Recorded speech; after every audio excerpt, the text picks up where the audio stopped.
नमस्कार, मैं विष्णु शर्मा लेकर हाजिर हूँ आपके लिए इंदिरा गांधी की, आयरन लेडी इंदिरा गांधी की 100 दिलचस्प अनसुनी कहानियाँ, जिनमें से ज़्यादातर आपने नहीं सुनी होंगी। आपके लिए वाकई वो हैरतअंगेज होंगी।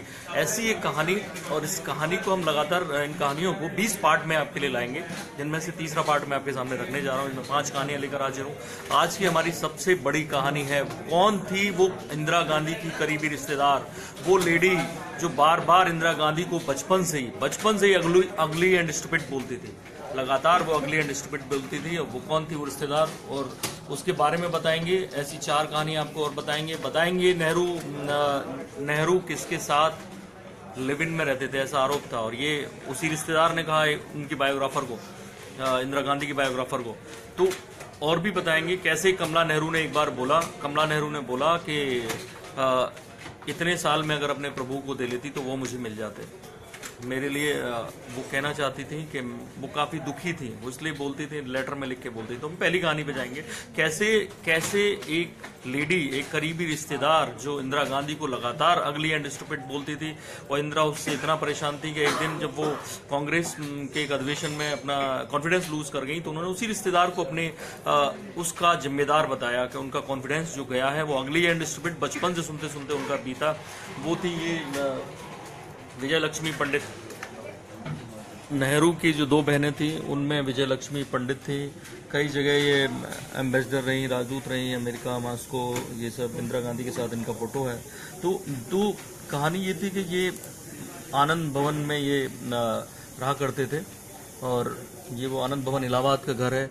और यही इंदिरा गांधी ने उन्हें एक रात जब उन्होंने रुकने की परमिशन मांगी तो रुकने नहीं दिया इंदिरा गांधी ने। वो सारा गुस्सा इंदिरा गांधी ने ऐसे निकाला। अब मैं ये कहानी बताना चाहता हूँ कि ये जो घर था, इससे पहले एक और घर था, मोतीलाल नेहरू ने लिया था 42 कमरों का ये मकान सोरा। इसका नाम आनंद भवन था। ये बाद में उन्होंने कांग्रेस को दे दिया, और फिर उसके बाद इस घर में शिफ्ट हो गए। इसका नाम आनंद भवन रखा। ये थोड़ा छोटा घर था लेकिन फिर भी काफी बड़ा था। और इस घर को जब कमला नेहरू की डेथ हो गई तो इस घर को और इंदिरा गांधी बाहर पढ़ने चली गई, तो इस घर को विजय लक्ष्मी पंडित और उनके पति रंजीत पंडित को नेहरू जी ने गिफ्ट कर दिया कि आप रहिए, आप संभालिए। इससे इंदिरा गांधी बहुत गुस्सा हुई, क्योंकि इंदिरा गांधी को वो कमरा उनका बहुत प्यारा था, जहाँ उन्होंने बचपन बिताया था, उसके साथ तमाम यादें जुड़ी थी। वो नहीं चाहती थी कि उनका वो कमरा, जो उनका पर्सनल रूम, एक कबाड़ बन के रह जाए, एक स्टोर रूम बन के रह जाए। वो घर दिया तो इंदिरा गांधी काफ़ी गुस्से में आई, और उसकी वजह एक और भी थी। एक तो वो बचपन से बुआ थी इंदिरा गांधी की, और लगातार अगली एंड स्टूपिड बोलती थी, इससे बहुत गुस्सा होती थी इंदिरा। उसके बाद क्या हुआ कि जब कमला नेहरू बीमार हुई और नेहरू जेल चले जाते थे या राजनीतिक काम से बाहर रहते थे, इंदिरा बाहर पढ़ने जाती, तो कमला नेहरू को कोई भी देखने वाला नहीं था। वो परेशान रहती थी। कई लेटर इंदिरा गांधी जब आती थी मिलने, शांति निकेतन से आई, वो लेटर लिखती थी नेहरू को कि कोई मेरे घर में मेरी मम्मी से बात नहीं करता। इस तरह के वो लेटर्स अभी भी अवेलेबल हैं। तो वो उनकी जो विलेन थी वो ये विजय लक्ष्मी पंडित थी उनकी लाइफ में। तो कैसे मैं बता रहा हूँ कि ये घर हुआ, एक बार अमेरिका गए। इसमें एक कहानी इन्हीं की जो आपस का गुस्सा है उसी की कहानी बता रहा हूँ। एक बार जब नेहरू पीएम बन गए तो उनका पहला अमेरिकी दौरा था, तो इंदिरा भी साथ थी। विजय लक्ष्मी पंडित ऑलरेडी अमेरिका में राजदूत थी भारत की। तो हुआ ये कि उनको तो लगा कि वो सारे फंक्शंस में भाग लेंगे इंदिरा को, लेकिन नेहरू की बहन विजय लक्ष्मी पंडित ने ऐसा प्रोटोकॉल और ऐसे कार्यक्रम बनाए जिसमें इंदिरा का नाम कहीं भी ऑफिशियल फंक्शन में शामिल नहीं था। तो इंदिरा ये सोचिए कि नेहरू वहाँ जितने दिन रुके वो लगातार फंक्शंस में जाते रहे, और इंदिरा अकेले होटल में बैठे बोर होती रही। वहीं होमी जागीर भाभा जो साइंटिस्ट थे वो उन्हें मिले, उनके साथ वो लंच डिनर पे वहाँ उनसे उनकी बातचीत हुई। ऐसे उनका टाइम कटा। तो इंदिरा इससे बार बार जो विजय लक्ष्मी पंडित का होता था उससे बड़ी गुस्सा होती थी, और जब घर दिया तब भी वो गुस्से में रही। उसके बाद और भी कई हम जो चीज़ें बताएंगे, उनमें इंदिरा ने ये घर आनंद भवन कैसे वापस लिया। जब इंदिरा गांधी पीएम बन गई तो 1970 में इंदिरा गांधी ने आनंद भवन को सरकार को गिफ्ट कर दिया। इसको मेमोरियल बना दिया जाए नेहरू परिवार के नाम पर। वो मेमोरियल बन भी गया है। विजय लक्ष्मी पंडित भी आई उस दिन, और विजय लक्ष्मी पंडित ने कहा कि इंदिरा से परमिशन मांगी कि क्या मैं एक रात आनंद भवन में रुक सकती हूँ। इंदिरा ने इतनी गुस्से में थी अपनी बुआ से, इंदिरा ने वो एक रात की परमिशन नहीं दी रुकने की। ये हमारी पहली कहानी। दूसरी कहानी है कि कैसे कमला नेहरू बिना जवाहरलाल नेहरू को बताए कैसे वो रामकृष्ण मिशन के उसमें दीक्षित हो गई, कैसे उन्होंने अपनी सारी चीजें लिखी, कैसे वो कहती थी कि मुझे कृष्ण मेरे अंदर आ गए हैं, कभी कभी लगता है मैं ही कृष्णा हूँ। तो वो कहानी शुरू होती है कैसे कमला नेहरू को लगातार वो बीमार रहती थी, टीबी की बीमारी थी, अलग अलग जगह ले गए उन्हें। स्विट्जरलैंड में जब ले गए तो वहाँ बोस ने मदद की, वहाँ भी इंदिरा रहीं। और यहाँ भी वो जब रहती थी, नेहरू अक्सर जेल में या पॉलिटिकल वर्क की वजह से बाहर रहते थे। और इंदिरा जो है पहले पुणे पढ़ने गई, फिर शांति निकेतन में गई, तब लगातार उनकी उपेक्षा होती थी। धीरे धीरे धीरे धीरे भगवान से, आध्यात्म से लगाव जो है कमला नेहरू का बढ़ता गया। और वो अपनी सारी परेशानियां जो थी वो अपनी एक मित्र को लिखती थी, उनका नाम था प्रभा देवी। और ये मैं उनकी मित्र थी जेपी जयप्रकाश नारायण, जो संपूर्ण क्रांति का नारा जो दिया था पूरा, बाद में इंदिरा की सरकार एक तरह से गिराने के लिए यही जिम्मेदार थे। और इनकी वाइफ थी प्रभा, ये कमला नेहरू की, इंदिरा गांधी की माँ की बहुत अच्छी दोस्त थी। इनको वो लेटर लिख के बोलती थी, उनमें से एक लेटर था कि कैसे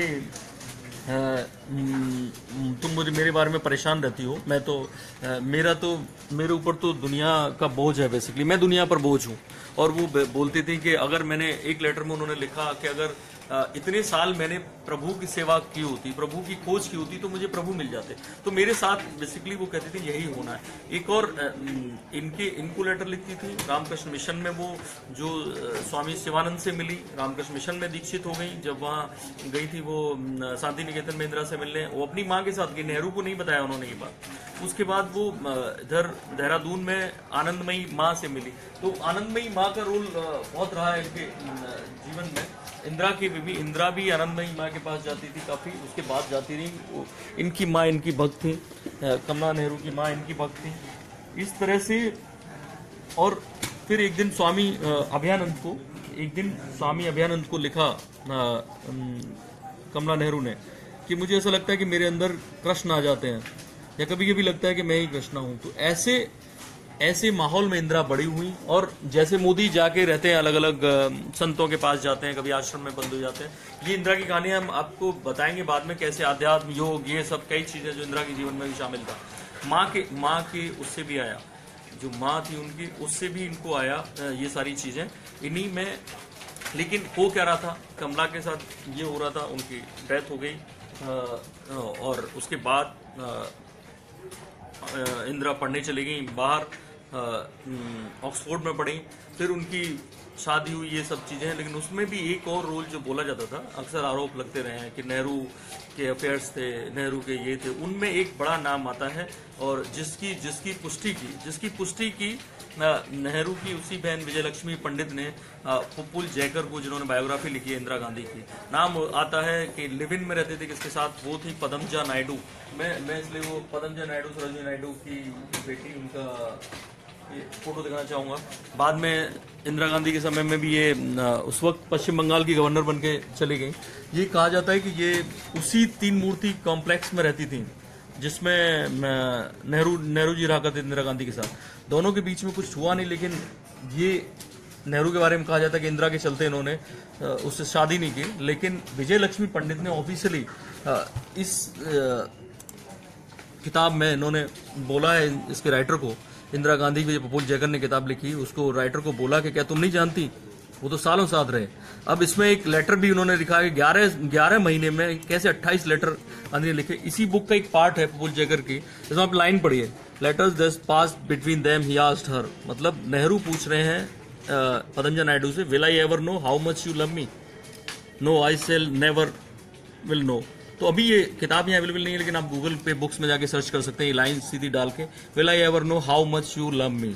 ये चीजें थी जो इंदिरा की मर्जी से वो बायोग्राफी लिखी गई, उन्होंने सन की। और तमाम किताबें लोग लिखते हैं, लेकिन इसे ऑफिशियल बायोग्राफी माना जाता है। तो इसमें ये आया। बाद में एक और इसमें किस्सा है पदमजा नायडू का, कि कैसे जब इंदिरा गांधी एक सफदरजंग पे रहती थी, और जब वो दोबारा पीएम बनी, उन्होंने कहा कि मुझे 3 मूर्ति में शिफ्ट हो जाना चाहिए क्योंकि बहुत छोटा पड़ रहा है। तो पदमजा नायडू गुस्सा हो गई थी और बोली थी कि कैसे आप राष्ट्रपति भवन में क्यों नहीं चली जाती, वहाँ 2 ऐसे बड़े घर खाली पड़े हैं। तब इंदिरा गांधी ने ये कह के मना किया था कि नहीं, राष्ट्रपति कल को प्रधानमंत्री को बंधक बना सकता है। उस तरह की बातें ये होती थी। हम चौथी कहानी पे आ रहे हैं कि कैसे इंदिरा को नेहरू जी ने एक अनजाने में एक शपथ दिलवाई। वो मौका था 1929 का, लाहौर अधिवेशन का, कांग्रेस का पूर्ण स्वराज का प्रस्ताव पारित होना था। और नेहरू जी जो पूर्ण स्वराज का प्रस्ताव है वो बता चुके थे अपने सेक्रेटरी को। सेक्रेटरी टाइप कर रहा था तो नेहरू जी ने कहा कि इंदिरा आप पढ़ के बोलो। इंदिरा ने वो पूरा पूर्ण स्वराज का प्रस्ताव सेक्रेटरी टाइप करते गए, वो बोलती गई। तब नेहरू ने बोला कि अब आपने वो शपथ भी ले ली है, क्योंकि आपने वो पढ़ लिया बोल के, तो आप भी अब पूर्ण स्वराज के लिए संघर्ष करोगे। ऐसे ही एक जो कई कहानियां हम बता रहे हैं उनमें से एक मोतीलाल नेहरू की है। जितनी इंदिरा आध्यात्मिक थी और तमाम तरह के मंदिरों में मठों में जाती थी, वैसे ही, लेकिन हाँ, हालांकि वो उनके घर में कोई भगवान की मूर्ति नहीं मिलती थी, वो जाती थी तो आध्यात्म की तरफ झुकाव था, वो वैसे उस तरह से पूजा नहीं करती थी। सेम ऐसे ही नास्तिक थे मोतीलाल नेहरू। उनको कभी किसी ने पूजा करते नहीं देखा था, लेकिन जब उनकी डेथ होने वाली थी वो अचानक से गायत्री मंत्र पढ़ने लगे। ये 2-3 दिन लास्ट के हैं जब वो बहुत बीमार हो गए, उन्हें लगा वो नहीं बचेंगे।